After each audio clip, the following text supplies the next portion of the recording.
me inimesed ei ole täiuslikud. Meil on mitmeid nõrkuseid, mis tähendab, et meie psüühikas on teatud asjad, mis tõmbavad meid eemale sellest, mis me tegelikult peaksime tegema. Ja ma toon ainult 2 näidet. Üks on magus, enamikule meist meeldib magus, ja teine on uudsus.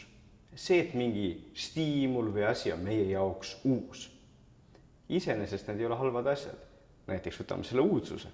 See, et meile meeldib uudsus, on osati põhjus, miks 1. klassi lapsed septembris on üsna rõõmsad ja nad tahavad tegelikult õppida praktiliselt kõik, sest see on nii uus kool, õpetaja, kõik, mida õpetatakse.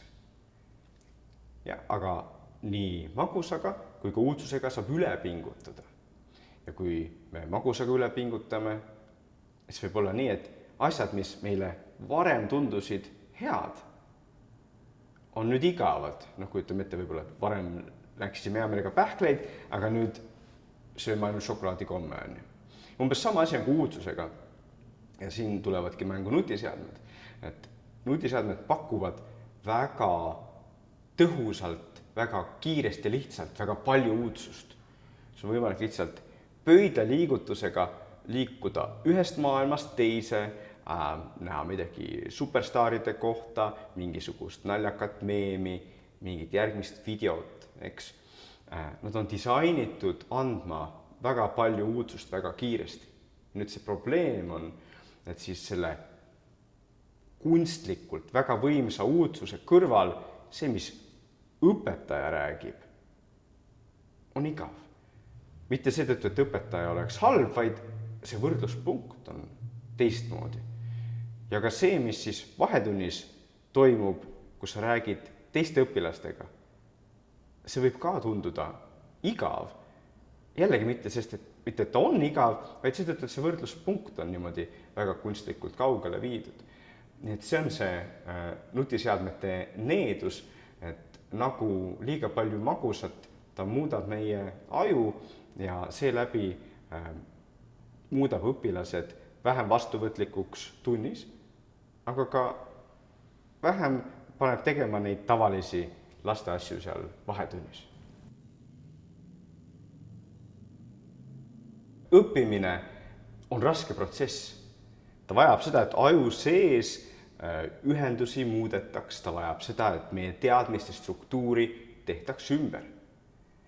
Ja meie ajud ei ole võimelised seda tegema kogu aeg, järjest, mitte keegi ei ole selleks võimeline. Seetõttu ongi vahetund. Vahetunni mõte on see, et me saame ajule anda puhkust. Ja nüüd küsimus on, kas siis nutiseadmes olemine tegelikult on puhkus või ei ole. Ühelt poolt ta on väga teistsugune tegevus kui see, mida tunnis tehakse. Aga ajuteaduslikust vaatest ta ei ole puhkus, sest nutiseadmes olemine on väga intensiivne. Sa mängid seda mängu, kus sul on väga intensiivselt vaja keskenduda või sa chatid või vaatad mingit videot. See võtab väga palju vaimset ressurssi. Seetõttu õpilane tegelikult ei puhka ja ta tegelikult ei ole siis valmis selleks järgmiseks tunniks. Nii et vahetunni mõte justkui kaob ära. Ja veelgi enam, võib-olla ise ka on vahel nii, et te peate millegi pärast näiteks sarja pooleli jätma. See on vastik tunne. Ja nüüd see õpilane ka, kellel siis see mäng jääb pooleli või video jääb pooleli või vestlus jääb pooleli, ta läheb sinna tundi, aga tegelikult ta ei ole seal tunnis veel, sest et tema mõtted on ikkagi selle teise asja juures.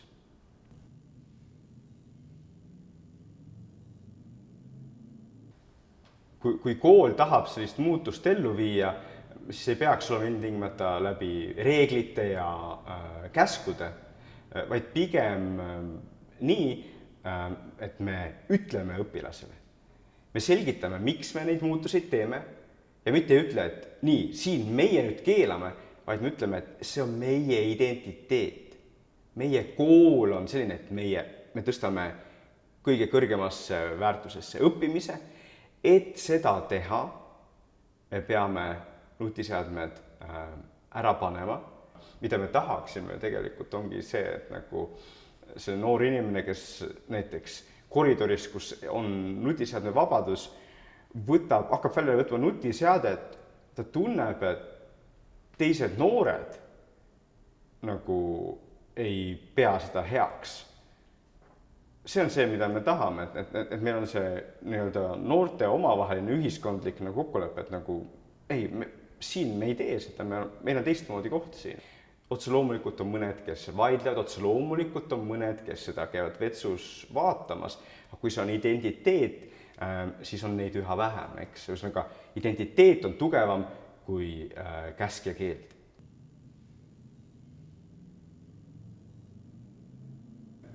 Otseselt ei ole nii, et õpilane peaks või saaks valida, mis ta teeb, vaid meie ülesanne on õpilasele luua see parim keskkond. Eestis on neid koole, mis on leidnud erinevaid viise, kuidas seda teha, eks?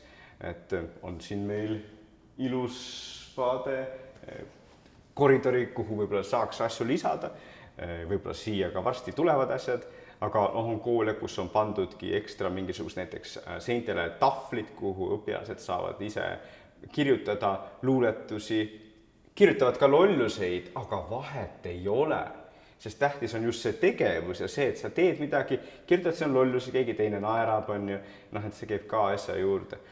On koole, kus on pandud näiteks malelaudu ja kui ma läksin sinna kooli, siis ma arvasin, et õpilased küll malet ei mängi, põhikool oli see ka kusjuures, kes see malet mängib, aga tegelikult need malelaudade ümber olid õpilased, võib-olla mitte kõigi malelaudade ümber ei käinud mäng, aga see on see mõte, et sa annad midagi vastu, kus on võimalus, antakse sportimisvõimalused ja seda ka saab teha osati koridori peal, eks. On koole, kus on ronimisseinad ja nii edasi. Osades kodudes tänapäeval ju praktiliselt ei olegi raamatuid. Nii et tuues siia sama koridorigi raamatud, me juba osade õpilaste jaoks teeme raamatu nähtavaks. See, et ta teab, et on see asi nagu raamat ja võib-olla isegi on puudutanud seda, see on palju parem kui see, et ta seda üldse ei tee.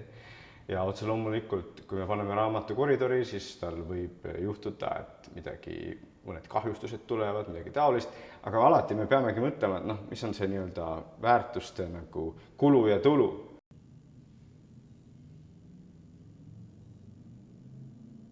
Osati on see tõesti väga iseenesest mõistetav, et ruum mõjutab seda.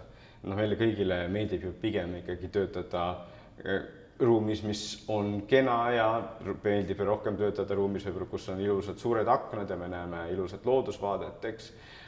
Nii et ühelt poolt see on selge, et see niimoodi on. Aga mis siit siis järeldub? Üks asi on see, et see vahetunni ruum, mis õpilased võib-olla ka seadmetest eemale tõmbaks, ta peab olema selline, et seal on midagi huvitavat, seal on variatsiooni, erinevaid tegevusi, erinevaid nurkasid, mis kutsuvad erinevaid asju tegema. Aga teine asi, millele me võib-olla ka peaksime mõtlema, et see, et nagu huvitav ruum on vahetunni jaoks parem, ei tähenda, et ta ilmtingimata tunni jaoks parem on. Et klassiruumi me ilmtingimata ei taha väga palju vidinaid ja seda on ka teadustööd näidanud, et kui sul on siis klassiruumis suured postrid ja igasugu vidinad üleval, siis ta tõmbab tähelepanu ära. See oleks sama nagu siin praegu, mina räägin teile ja siin keegi hüppab mul taga, eks. Et ma räägin täpselt sama juttu, aga te saate vähem tähelepanu pöörata sellele, sest osa tähelepanu läheb sellele. Ja kui õpilane ka, et ta natukene mõte hajub ja siis ta hakkab seal lugema hoopis, mis seal kuskil postri peal on, siis see ei ole ilmtingimata hea.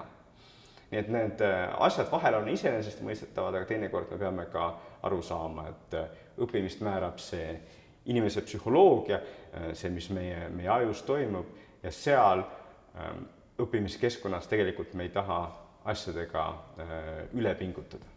Aga vahetunnis võib neid rohkem olla.